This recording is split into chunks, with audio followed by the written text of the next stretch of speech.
Assalomu alaykum.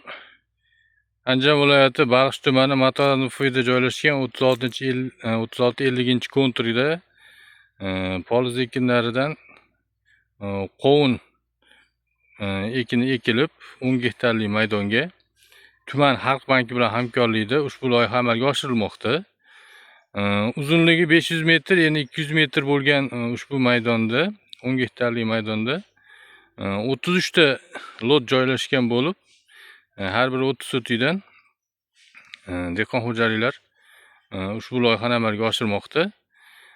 Bu mahsulotlarni yetishtirishda zamonaviy texnologiyalarni foydalangan holda mahalliy ozuqalardan va tabiiy mineral o'g'itlardan foydalanmoqda. Ushbu hosildan ko'zlangan hosil miqdori har bir gektardan 35 tonnadan bo'lib 250 tonna hosil mo'ljallanmoqda. Bundan keyingi ekinga ham dehqon xo'jaliklarining daromadini oshirish maqsadida zamonaviy usullardan foydalangan holda foyda keltiradigan ekinlar ekilish mo'ljallangan.